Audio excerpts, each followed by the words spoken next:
Sarcoma Stories is a podcast created by Sarcoma Foundation of America to highlight the voices and experiences of patients, survivors, and care partners. After each episode, you can connect with others in the sarcoma community on our Sarcoma Stories podcast Facebook group to delve deeper into the episode's topics. You can find information on this specific subtype or your subtype, as well as all our podcast episodes on SFA's website, www.curesarcoma.org. Links are in this episode's description. Follow us on Apple, Spotify, or wherever you get your podcasts to stay up to date on the latest episodes. Thanks for listening. On this episode, we sit down with Maria Peña. Maria shares the sarcoma journey of her daughter, Aubrey, who was diagnosed with sick duct spore. Maria speaks about the diagnosis experience of a teenager, including having conversations about fertility preservation before starting chemo, and ways she's honoring Aubrey after her passing. While working to fulfill her daughter's bucket list, Maria has also been the driver for helping SFA bring the Race to Cure Sarcoma to Austin, Texas for its inaugural Austin race on March 22nd, 2025. After listening to this episode, be sure to head to the show notes and sign up for the race yourself. Thank you so much, Maria, for sitting down with us and sharing Aubrey's journey. Welcome back to Sarcoma Stories. And if this is your first time listening, welcome to Sarcoma Stories. I am one of your hosts. My name's Tasha. And I am one of your other hosts, and my name is Brandy. Maria, would you like to introduce yourself? Yes, my name is Maria Peña, and I'm from Austin, Texas. Thank you so much, Maria, and thank you so much for being here. We are really glad to have you on to talk about your journey with sarcoma, which is really, it's your journey as a caregiver, as a family who has experienced sarcoma with your daughter, Aubrey. Can you tell us about Aubrey? Aubrey was 13 when she first got diagnosed. That year, 2022, Aubrey had just started learning how to play guitar, and she was in a band. And yeah, she enjoyed lots of activities. She loved playing the guitar. She was the best sister. I was pregnant at the time of her diagnosis, but I also had a 1.5-year-old at the time. So Aubrey was a wonderful sister. She was in 8th grade at the time of her diagnosis, but she is the funniest person ever. Like I said, I feel like even though Aubrey was a teenager, she was way older. Like her sense of humor, the way she thought. All her friends told me Aubrey gives the best advice. She's the one that will calm me down. She was just a carefree person. She loved vintage shopping. And her dad was kind of grateful for that because he's like, okay, I don't have to pay full price at the mall. You know, we can go to the vintage store and you can buy whatever you want. But she was just a carefree person. You know, she loved life and she loved her friends and she loved school. Last year, we talked about college. She was talking about going out of state for college. But then she says, no, Mom, I think I want to go to college here in Austin and stay close because I'd miss you guys so much. So she was, talking about college and what she wanted to do for her future and, ways that she wanted to help, in what she went through. She talked about charities she wanted to give back to that helped us during our difficult times. So I felt like her mindset after she was done with her treatments, it was full on, okay, I'm ready to live my life. I'm ready to do things. I'm ready to stop procrastinating and do it. Thank you for sharing that. I think it's important that we meet Aubrey in a way, because this is really why we're here to have this conversation. Yes, thank you so much, Maria, for letting us get to know Aubrey. It is really an honor to hear, you speak about her. Can you tell us how her journey began with sarcoma? What was it like when she was diagnosed? Yes. So in 2022, Aubrey had a bump on her lower back that my husband noticed. And we went to the doctor, and they told us it was something else. And we didn't feel it was cancerous or anything. But they referred us to another doctor, and they ended up doing a biopsy. So in November, I was also 9 months pregnant with our last child, Cammy.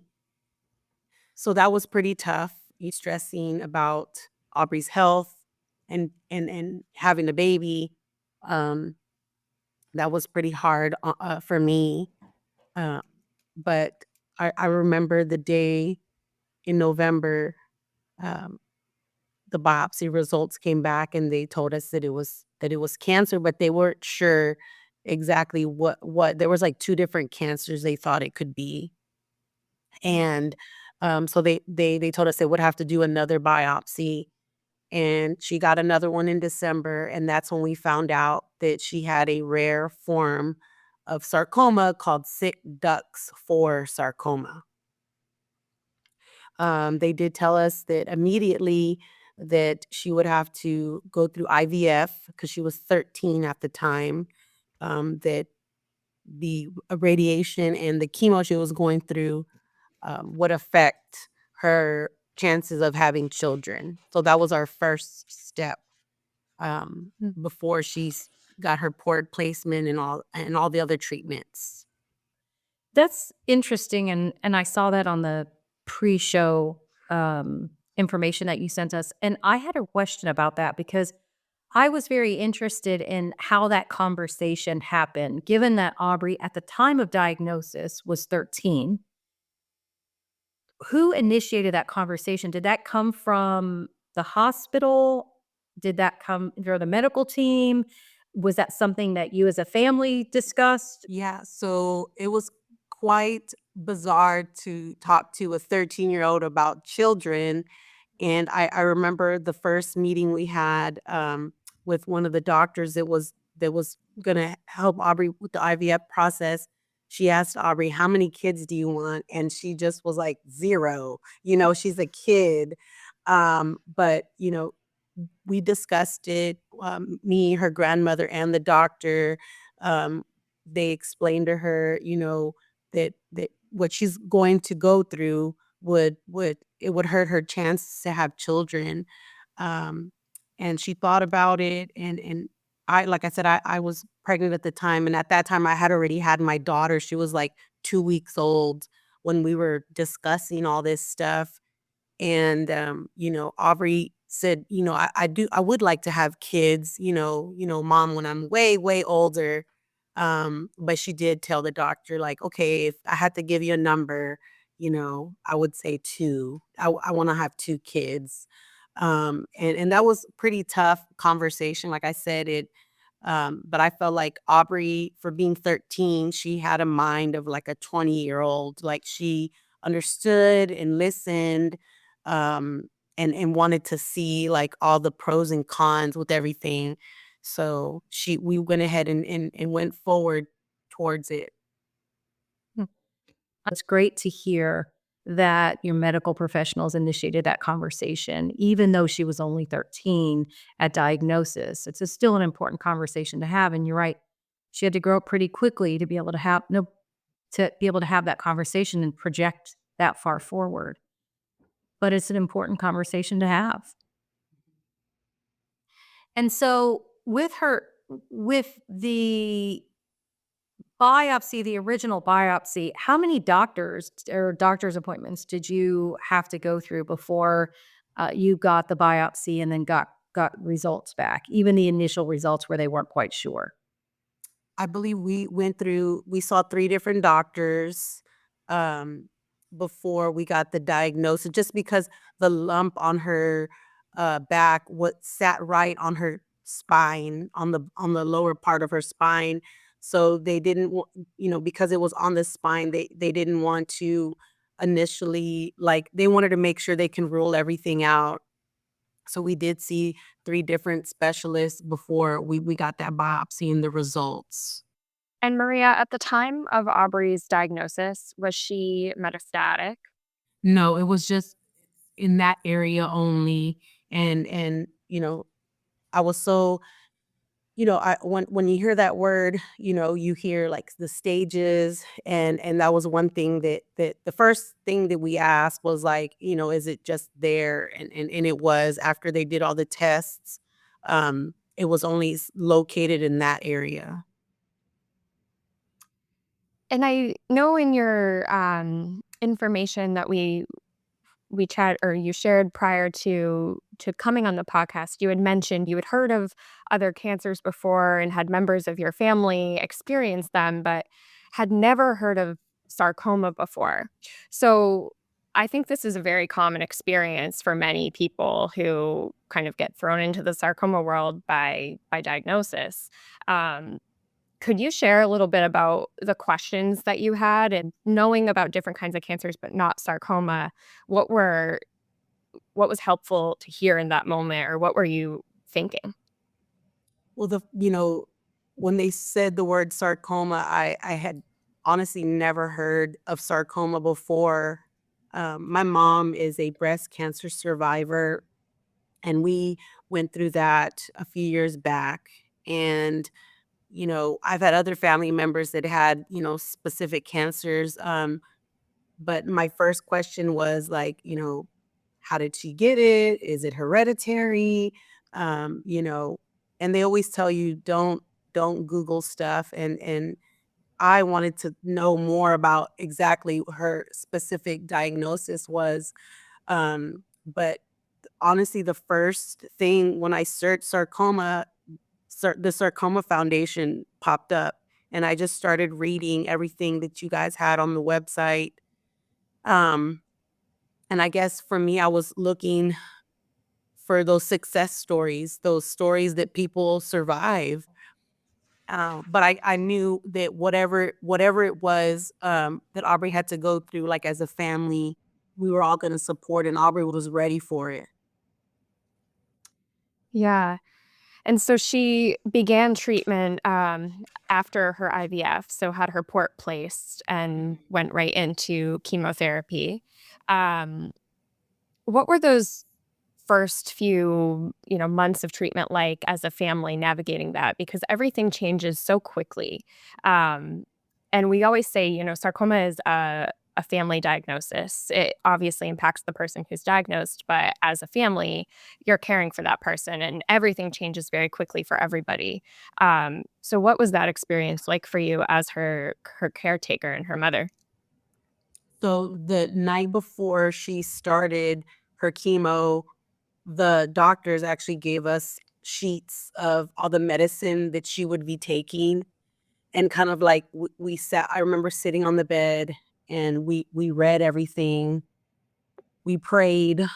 Um, and Aubrey was scared. We were all in tears. She was scared. But nonetheless, we told her that we support her. Um, and I remember when she started treatment, she felt okay for the first few weeks. And then I think about the month mark is when she started to feel like all the side effects. And I believe like within the third month is when her hair started to fall. And Aubrey had this long, beautiful hair. And you're 13 years old. Those are important things to you, your hair. And I remember that day, so much, because that was pretty tough. But nonetheless, the nurses were so caring for Aubrey, and I felt like the first 3 months she did really so. She did chemo for a few months, and so the plan was chemo, radiation, and then remove the tumor from her back, and then restart chemo right after she's done healing, to start chemo back up again. So Aubrey did chemo for a few months, and then we went into radiation, and she did 5 weeks of radiation. And I always, we would always joke with each other, and we would say it took us more time to drive from where we live to the clinic up north than it did for her to actually have the radiation, because she was only like in the machine for like 10 minutes, but it took us an hour to get from our home to the clinic. Um, but so after the radiation was over, I remember we took a trip before she had to get the surgery done, just her and I, and she wanted to go to Nashville. And when we came back, they did the surgery and it was a lot. Not only did they remove the tumor, but she also had to get skin graft. They had to take a piece of her skin from the back of her thigh and put on top of her back. And we were in the hospital for about 2.5 months, because every time they went back to do the skin grafting, her back wasn't ready for it. So she went 3 times, and the third time they were successful in getting that taken care of. And then for a few months, maybe about a month and a half, she couldn't do any chemo because the chemo would affect her healing process of her back. Throughout that process, um, you and Aubrey and others had a conversation about Aubrey's bucket list. Can you tell us about Aubrey's bucket list and how that conversation came about and how you are honoring her bucket list? So back in about 2017, I have an older son, but he had already was out of the house, and it was just me and Aubrey and my husband and our dogs. So Aubrey and I would take mother and daughter trips during the winter breaks. And so our first place we went to was New York. And so I said, okay, every winter break, like we'll save and we'll go together. So we went to New York, we went to Colorado, we even went to DC one year because one of her aunts lives in Baltimore. Um, and Aubrey really enjoyed that. And I feel like for her, it was like a culture thing to see how other people live in other cities and how the cities function and the food, the culture. She enjoyed that stuff at a very young age. And so I remember before the pandemic, we were supposed to go to Hawaii, but COVID happened and we couldn't go anywhere. And so that was in the back burner. And then I had my 2 kids, and Aubrey started writing places that she wanted to visit. She had on her phone in her notes, she had everything written down, and I cherish that bucket list.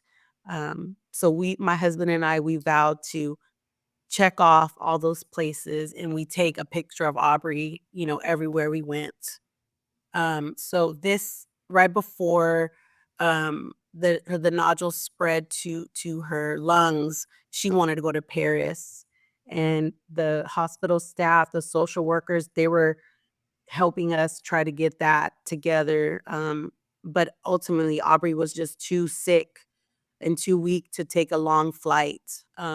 So in October, me, my mother, and my best friend, we went to Paris for Aubrey, and she got lost. Aubrey got lost in Paris because the picture that my mom brought of Aubrey, she lost it along the way. So we took that as a sign, is that Aubrey didn't want to leave. She wanted to stay there. But that's how her bucket list came up, just her notes. And my husband and I wish to fulfill all those cities and adventures. You guys did get to go to Hawaii, right? We did. Aubrey was eligible to be a Make-A-Wish kid, and there was a festival going on in California that she really wanted to go to. I remember sitting down, she was trying to figure out what she wanted to do, and I said, "This is whatever you want to do. It could be just about you. If you want to go to that festival, do it." And she said, "No, Mom, I want to take a family trip. And I wanna go to Hawaii because that was what we were supposed to go to, and it was the best trip of a lifetime." Like, you can see the pictures right behind me of our trip. So great. That's awesome. So when you first got, the diagnosis of sarcoma and also a rare subtype of sarcoma, um, and you found SFA, you joined some Facebook groups for resources. You also connected with your social worker. at the place you were being treated. How did that connection come about, and how did you work together with that social worker? Because that's something that we recommend and we try to connect patients to. But sometimes it's not, the resource isn't there, or they're not sure how to access that resource. So I met the social worker while we were at the hospital. And at that time, I felt like so much was going on. And I was speaking to so many people. I was like, great, I'm gonna have to speak to somebody else, Yeah. and that's how it honestly felt. Like it was just so overwhelming. But the social worker at the hospital, she was amazing. She would give us a lot of resources, especially things that Aubrey wanted to do. At the time, like Aubrey, she loved to go to concerts, and she would set us up with, organizations that make those things possible.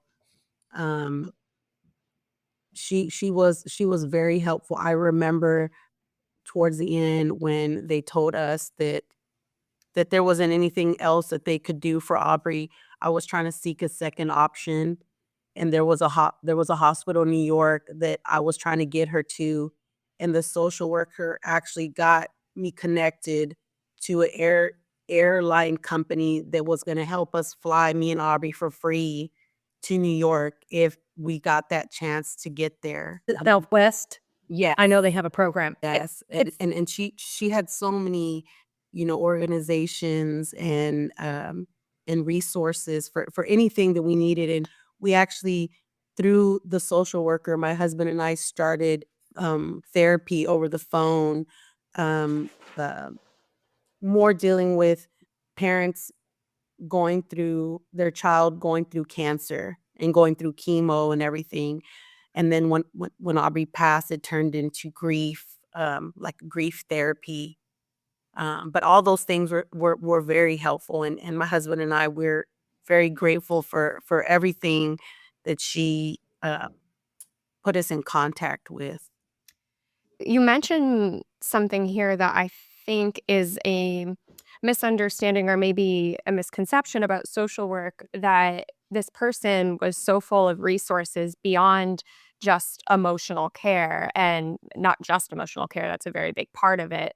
But was also able to provide suggestions for travel, for second opinions, for resources outside the hospital. And I think that that's a really great point that you bring up, because, like you said, at first, a social worker often feels like, great, just another person that I have to recount, this whole story to and share information with. And do I really need to talk to this person? What am I going to get out of this? It sounds more exhausting than anything. But in the end, it's such a great resource for so many different things. And I'm so glad you brought that up, because I think there's people out there who maybe don't know that and could use that help. And I'm curious what you would recommend to somebody if they are afraid to talk to a social worker or feel like it's just another exhausting task. What would you tell them?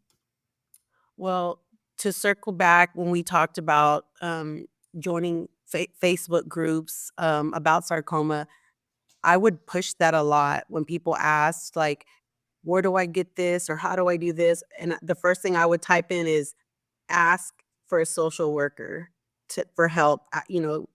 They should have lots of resources. But my advice would be to listen and see what they have to say and see what they have to offer, because you never know what along your journey, what things you're gonna need, whether it be therapy or financial help, emotional help, all those things they provided. I remember there was times where she saw that, I had a newborn baby, and, she would give us, help us give us gas cards, just any little thing, that we needed. She really pushed for that. Yeah, that's great. And it oftentimes can be very specific too. So it's awesome that you tell people to ask for that, because Facebook groups are such an awesome source of information, but nobody knows your care like your institution and your state like your institution and what resources might be available. So that's awesome.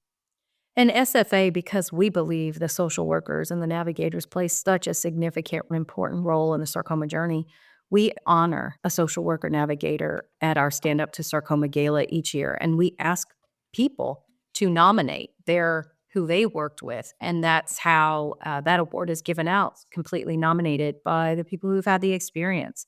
We call it our Compassionate Care Award.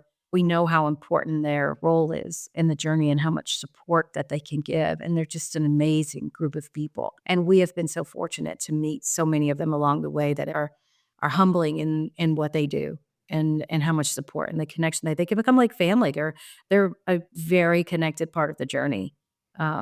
So And what I failed to mention was for through Aubrey's journey, my husband and we were always the type of people that we never asked for help. We were the type of people that we were there helping others.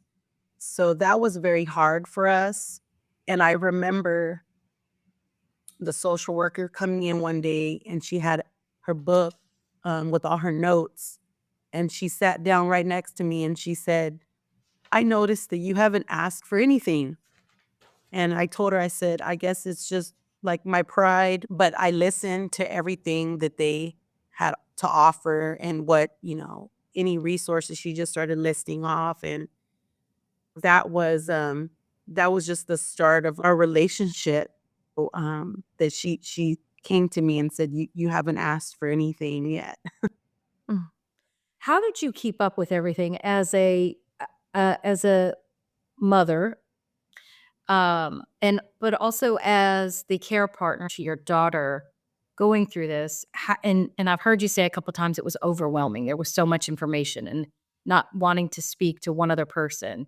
How did you keep up with everything with the doctor's appointments and, the things that you took care of at home and all of that? Were there particular resources or how did you do that? Because let me say this, I think there's some people that find themselves in your shoes. And what would you say to them? So I would record a lot of our conversation because maybe there was like a medical term that I didn't understand. Um, or I would have the doctor write down, medical terminology. It's hard. You walk into an office and they tell you these things and they talk to you as if they're talking to a colleague. And I don't know anything like medically terms I don't know. And so that was pretty hard, but I started writing stuff down, recording. I had a book. I would write notes in my phone. And it was helpful because at the time, my husband, he is a long distance truck driver. So I felt like I was repeating myself, getting the doctor's information and then telling it to him and telling it to my mother and my family. And I would just write everything down and send it. And I would just copy and paste and send it to everybody else because it was overwhelming, every appointment we had and the things that they would tell us. But ask again, don't be afraid to ask for paperwork. The doctor gave us the paperwork for the medicine, the chemos that she was going to take, um, because we didn't know, how to spell them and he gave us that paperwork. So speak up and ask for those things. Ask for them to repeat what they have to say because it's important. Your mind, your body's there, but your mind isn't because you're just in shock. I mean, I was in shock every time we went to hear, the new things. And sometimes I just felt like I wasn't home, like in my brain. But I needed to know what was happening and what was being said. So writing all this stuff down on my notes and asking for paperwork. And you're absolutely right. It's like a tsunami. And when you say overwhelming, it's almost like that isn't even a big enough word for it. It's like a tsunami of things coming at you all at once. And what do we do? But that does lead to a question I have with how involved was Aubrey in the decisions about, her treatment and her care and her journey moving forward.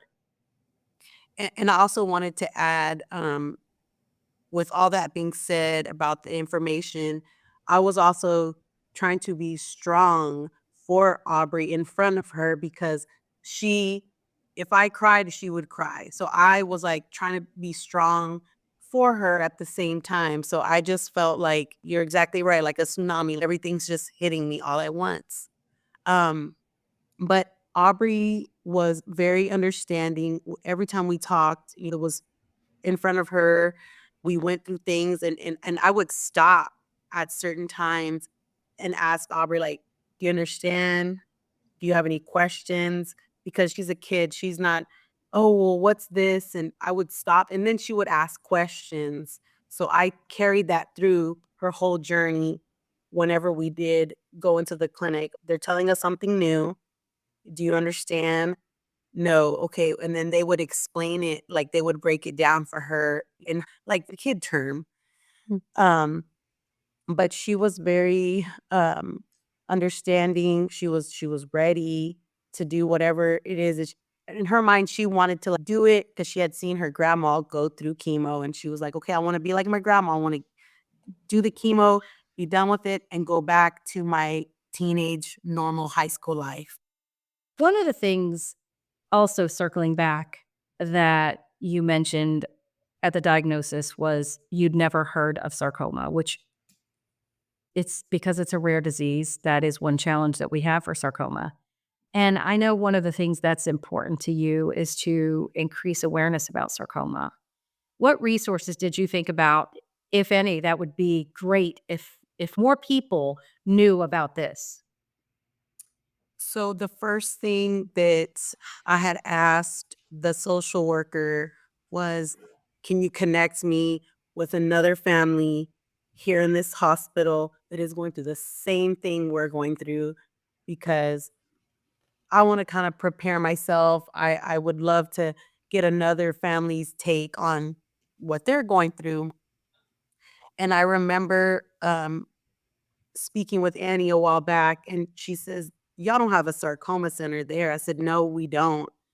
And I wish there was, but I thought, um, I need answers. I was just grasping for anything. I need to talk to people that have gone through this or going through this, that had kids, family that went through this. I just need some kind of shelter, kind of circle. And there wasn't many, besides when I looked up and I found SFA, and I also found those Facebook groups, but that's what I was wanting, just to know other people going through what we were going through. Um, and they did ended up connecting me with another family, but that wasn't until way later, right before Aubrey passed away. But I wish I had met with some people during that year time frame, not towards the end, but and I get it too. They didn't want, maybe some families didn't want to connect or they didn't want to share. Um, but I always thought that would be amazing to have a sarcoma circle of people that went through that are willing to share their stories and give resources and just support. Mhm. Yeah, that is a really common theme in the sarcoma community of feeling isolated by illness because it is a rare cancer, whether you're the family or the patient, and just wanting that sense of community and just somebody who gets it, whether from the care partner standpoint or the patient perspective. And we hear a lot about where people wish they had those resources and where they find them. I also wanted to find people Aubrey's age that were going through sarcoma. That way she could speak to them. Because it's hard to open up as a teenager to an adult. One of the oncologists, she was a female, and Aubrey really opened up to her. But I wish that there was other people that were similar in her age that she could also talk to, so maybe she can share her feelings, because at that time she wasn't real open to wanting to talk about how she feels, and And she would whenever she wanted to, but I just also felt like that would have been a good resource for other kids her age going through that, and her having support with them in that little circle. Yeah, and can I ask, did she ever find that, or was this something that you all had desired but never really found a sense of? Yeah, we never found that. Like, we did talk to the social worker about it, and like she looked, but she really couldn't find anything like that. What would you tell a family who is listening to this what to expect? It's very clear that that is a hard resource to find, is to know even what to expect. So what would you tell someone listening to this, just starting their journey, what to expect? I remember having this conversation with Aubrey and my husband. And I remember we were sitting at this same kitchen table, and we all agreed that we were gonna stay positive. Even if we got a bad news, we were gonna stay positive through it all. And I have to commend Aubrey because she did. Even when she went through the hardest times, um, when she battled certain infections at the hospital, she was always positive. I feel like you have to remain positive even though you're getting hit with so much information, trying to figure out what's the next step. The person going through chemo radiation and how they feel. It was a very bumpy ride, but I felt like there was pockets of positive and happy things that came out through this. And I definitely feel like it brought all of us much, much closer together. There's ups and downs, but just know that you just have to remain positive. I try to put that face on for Aubrey, and I felt like it worked because she was that way through her whole journey. You've commented that she was even that way at the end when you knew, and I hesitate to say that the journey came to an end because it's ongoing. It has shape shifted. Your relationship with her is now in a different way, and the journey continues in a different way. But at that point, you have said she was positive up until her last moments here. Um, and I'm wondering how you all held on to that in those moments. Aubrey said a lot of things that night, and even the hospice team at the hospital had told me, they said, we've never seen a patient tell everybody what they wanted to say. Like, she told everybody what she wanted to say, and Aubrey said a lot of positive things. Like, I remember there was the children's cancer clinic next to the hospital, and a lot of the staff from the clinic came, and I remember Aubrey telling the nurses, like, continue to be good and help children. Like, she was giving adults advice and telling them positive things, and telling her cousin, go to college, like, make a life, live life. She told us not to be sad. She told us to keep moving forward. This is a 14-year-old kid saying this, and it was very powerful. And I remember the hospice team said, we've never seen anybody say goodbye like that. So I take that, and I know when you're grieving, people say, oh, they don't want, your loved ones don't want you to cry. But I know if I wasn't here, Aubrey would cry and I would understand. Mm. So I know she understands, my tears because I miss her. But I want to honor her, and I want to help people that are going through what we went through, and because it's rough, and seeing people's posts like sarcoma is a beast, and what Aubrey had, it was. And but she did everything that was possible for her to try to fight this, and she did it, and she did it with positivity. You talk about wanting to honor her, Maria, and you're doing that in a few ways. One, the Austin Race to Cure Sarcoma. And I want to talk about that first. But then after, I'd like to talk about the foundation that you've set up for Aubrey's legacy. What what drove you to want to reach out and start a race in Austin? So one of my best friends, she's a runner. She's a marathon runner. She runs every day. And she came across the race to cure, and she said, there's no Texas date from last year. She said, I don't see any Texas cities, and let's try to advocate to see how we can get it here.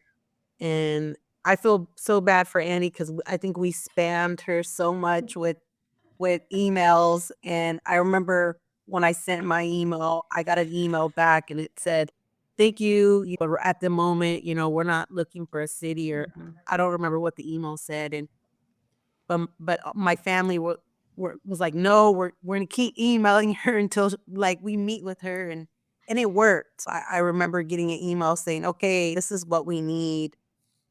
We need the city's cooperation. We need volunteers. We need help within the community." And I have a friend that he is a councilman, and I'm the type of person that when people say, "If you ever need anything, let me know." And I only take that offer up if if I really need it. And he really helped me, get everything together. Um, but I'm so grateful to have this here. And my hopes is that it not only we're the first race to start everything off, but we're one of the most successful ones where they come back every year. That's what I hope, is that it's set in the list of cities every year. But I felt like I had stopped working, and I felt like I needed something to help me, and I felt like I need to help people. Like my mindset has shifted in what I want to do for work and what I want to accomplish, and I really want to help people. Um because I felt like there was people that were there for us during the hard time, certain organizations, and I want to be a part of that too, like helping other people along the way, whether if they're going through sarcoma, or if they're at the end of a sarcoma just beginning, or if they lost somebody. Um, my family and I, like, that's what we hope to bring, and to meet people at the race that are going through it or had gone through it. Like you said, it's different when you speak, over Facebook, but it's different when you actually see them and you hug them, and you feel like you're a part of a community, and we're forever going to be a part of the sarcoma community forever.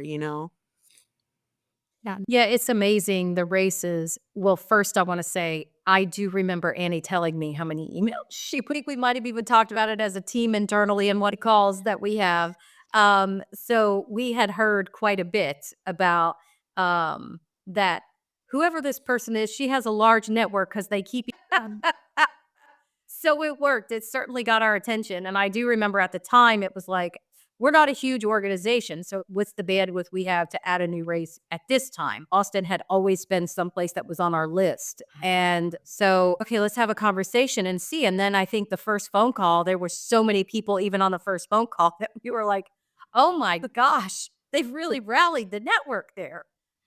So kudos to you for all that you did to make that happen, and your tenacity in it, because when you really look at it, Maria, you're absolutely right. The races are certainly fundraising events for research, but they are and I keep saying this, they are the only place that brings the sarcoma community together for other people to meet other people. And every time I go to a race, someone will walk up to me and say, "I never met anyone else in sarcoma before. It's the first time." And I do have a community surrounding me. So you leveraging that to honor Aubrey, but also to give back to others who share your journey. I do think the races are fantastic for that. And I know even for myself, my home race is Louisville. That's where my family is. And that's where my personal team is. Even though I'm the CEO at SFA, my personal team is in Louisville. And Which I heard it- was the largest participation. I think that I'm one of those people that if we're having a family game night, I'm the competitive one. So I said, Annie, my goal is to beat whatever city had the most participants. I said, that's my goal. Well, the cities get competitive with each other. My home race is the Boston race. And I remember at the first Boston race, Brandy saying, let's see what happens next year because the cities start to get competitive with each other about let's get the biggest group of people. And it's a common goal, of course, but it is so amazing to draw in that community and just want it to grow in support every single year. So funny because the Louisville committee, especially we have two amazing co-chairs there, and they are super competitive as well. They constantly are watching what's happening with other races, and we beat that race, or we're going to beat them, and so it's funny how competitive it gets, but it makes it fun too. And yeah, they're all different, but I do appreciate you wanting to give back and pushing SFA to go through with something we've been thinking about, but being able to say, hey, look, I can be an amazing partner and let's do this. You were definitely the driving force for getting this race up and running in Austin, and very excited. I have to quote something that Aubrey would always tell me whenever, especially when she was going through her journey, whether, we needed a, dying here or go someplace or book a hotel. And she would always say, Mom, you know everybody. Like, you can make this happen. She would always tell me that. So when I saw that Austin was on the dates, that's her little voice that popped in my head saying, Mom, you did it. You did it. You know so many people and they were able to help you. So we're so excited. We're so excited. You did do it, Maria. You absolutely did do it. It was your many emails and your network's emails and bringing together a group of people really committed to making it happen. You did it. And I want to thank you for that, but also really acknowledge what you are doing to give back to the sarcoma community because people need a space and people need to connect. You're providing that. And you also started a foundation. So when you said you have a lot you want to do, I feel like you're starting to do all that. Foundation for Aubrey's legacy. Tell us about that. Yeah. So I really wanted one thing that I remember the social worker telling me was when we were talking about grief, she said a lot of people that went through cancer, whenever they lose a child, that's like one of the things that comes to their mind is, how do I honor my child? What can I do? And I sat on it for a while because Aubrey liked so many things, and I didn't want to do something that wasn't Aubrey. I wasn't gonna do like art or something. Aubrey, she didn't paint, but she loved makeup. She loved music. She loved going to concerts. And Aubrey was going through chemo once, and we had to beg the oncologist to let us out of the hospital because the concert she wanted to go to was the next day. And Aubrey said, I promise after the concert's over, I'll have my mom drop me back off at the hospital. But she was going through chemo, so she had to wear a mask and we had to be really safe. And my thing that came to my mind was some of these venues, and it would be amazing if there was space for kids going through cancer. They want to be normal kids too. They want to see their favorite band, their favorite artist, musician, and that's what came into my mind. And Aubrey's night out like pops in my head. Like, I would love to send a kid and their parent to a concert on Aubrey. Like, this is Aubrey's night out. This is on her. And that was like part of it. And the other part of her foundation was Aubrey really wanted to go to college.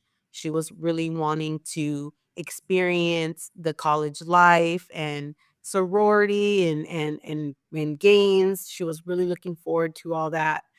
And so we also part of Aubrey's foundation is we have a scholarship program, and we were so grateful that in July of last year, we were able to give 4 kids the first ever, Aubrey scholarships. And I remember at that dinner, There was only one recipient there because the other three, they were doing internships.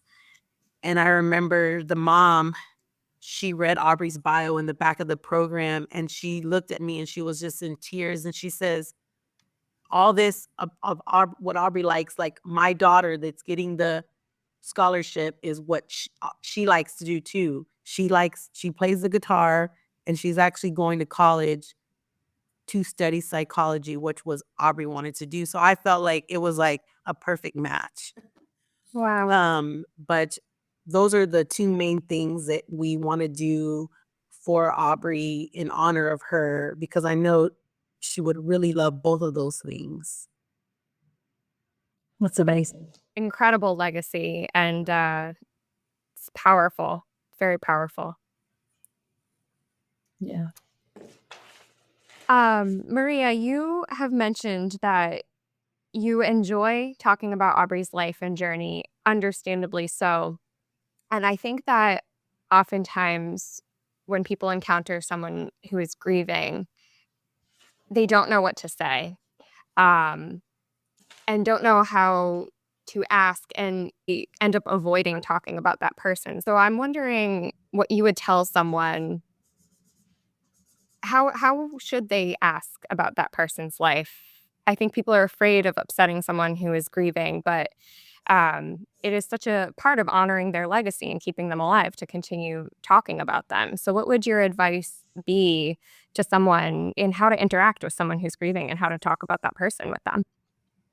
Yeah. So part of the therapy that my husband and I do for grief, the social worker or the hospice team also suggested a grief sharing group that I did attend. Um, it was like every week, every Wednesday, and I did attend that. But then again, maybe I met two people in the group that had lost children, but everybody else, they were widowers.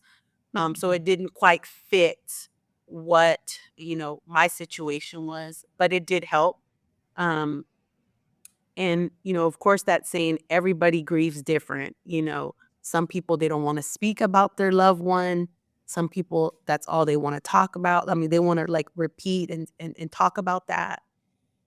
And for me, I find comfort in talking about Aubrey. It doesn't make me emotional, but I feel better like after saying whatever it is that I want to talk about her.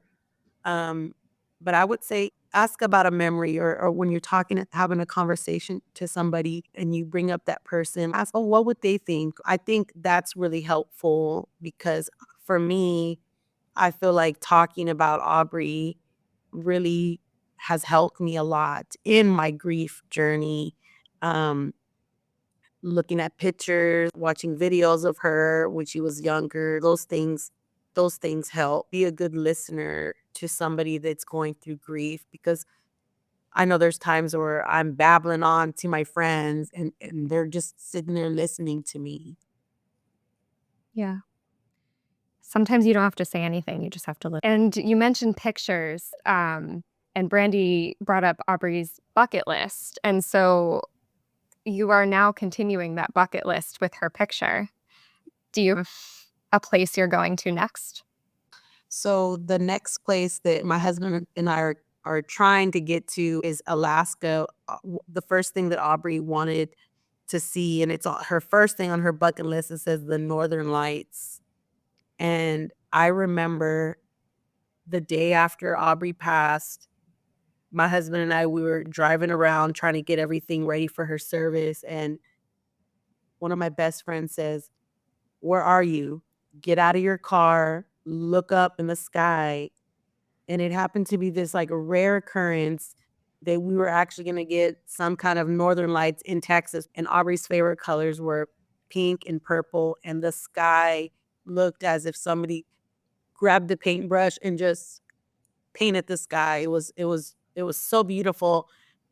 And then to know that that was like the first thing that she wanted to do on her bucket list. And I felt like, wow, she made it. She made that happen. She made that happen.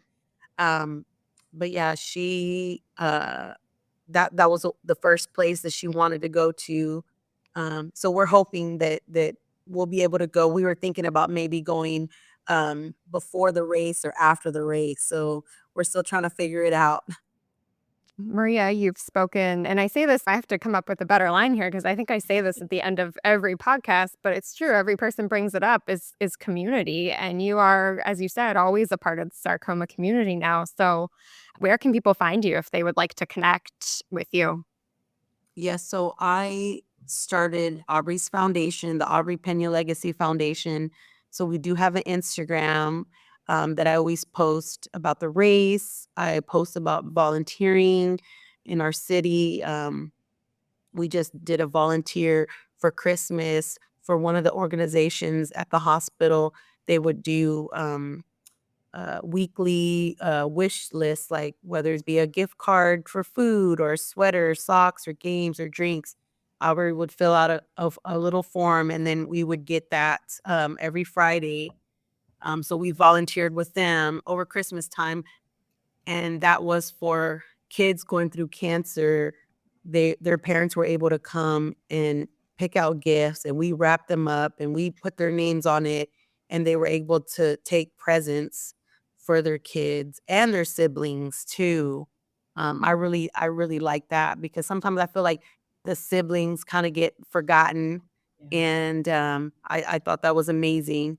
But yes, you can find us on Instagram, Aubrey Pena Legacy, and her website. I'm working on it now. I'm trying to get it up and going before the race starts. But yeah, that's where you can find me. Great. We'll link that in the show notes so people can access it easily. Maria, is there any last thing or advice or words you would want to share with the audience? Yes. So there's two things that I would like kind of like on my wish list. Is one, I hope that one day there is a sarcoma center here in Austin. Um, just so people can actually have like a physical place to walk into and get resources and have some sense of, okay, I'm not the only one. That was a big thing that it keeps lingering in my head was one day we're gonna have a sarcoma center here in Austin. Two, Aubrey, she was a 14-year-old girl. She loved makeup, she loved jewelry, and there is a big jewelry company in Austin called Kendra Scott, and she has yellow. And I thought, oh, sarcoma, the color is yellow. And Aubrey loved her jewelry. And I always thought, man, that would be amazing to collaborate with her to get a line of jewelry for Aubrey, and some of the proceeds go to SFA. That's my other wish. um, but it's sarcoma for us.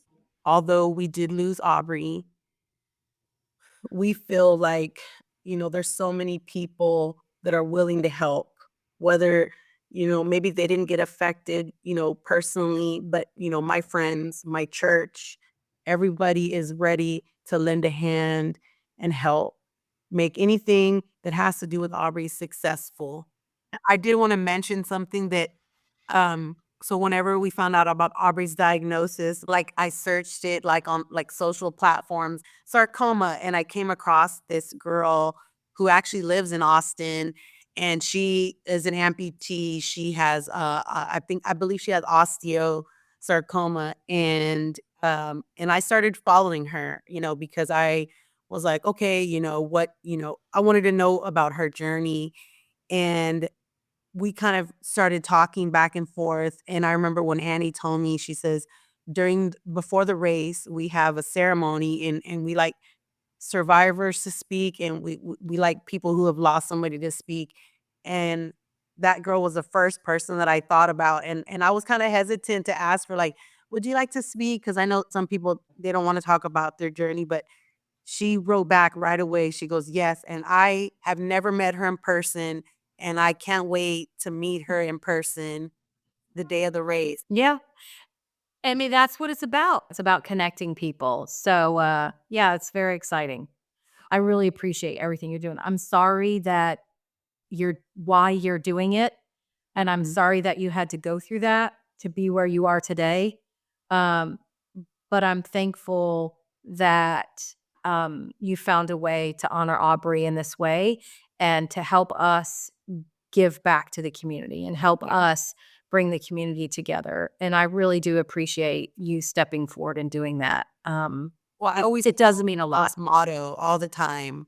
By the way, I always tell people, like, that's what I want. Even if I'm 80 years old and they finally found a cure for sarcoma, I feel like the last 30 years of my life, like, I did something and I was able to help in that way. So that's how I think about it. And I am very, very grateful to SFA and to my church, to my group of friends, to my husband and my parents and my family for just being so supportive of trying to make this race be the best possible race out of all of the races. Amazing. Maria, thank you so much for sharing Aubrey with us and with our audience and the world. I wish I got a chance to meet her, but we get to meet her in a way through you. So thank you for being here today and helping spread Aubrey's mission. Thank you. Yeah. Thank you. Thanks for joining us today. Did this episode resonate with you? You can join the discussion about this episode in our Sarcoma Stories Facebook group, linked in the show notes. If you found this podcast helpful, your feedback is incredibly valuable and helps to create more awareness about sarcoma while sharing vital resources with someone who may need it. Be sure to leave a rating and review. Thanks for listening, and we'll see you next time. SFA created Sarcoma Stories to highlight the individual stories of sarcoma patients, survivors, and care partners. To amplify the many stories we consistently hear and bring together the broad range of lived experiences of sarcoma patients, SFA has also created a Sarcoma Journey Survey. This survey is vitally important as we need to collect data for sarcoma subtypes to help advance research and effective treatment and put data to the stories we consistently hear. To learn more about this survey and to take the survey yourself, please head to the show notes and you'll find the survey link.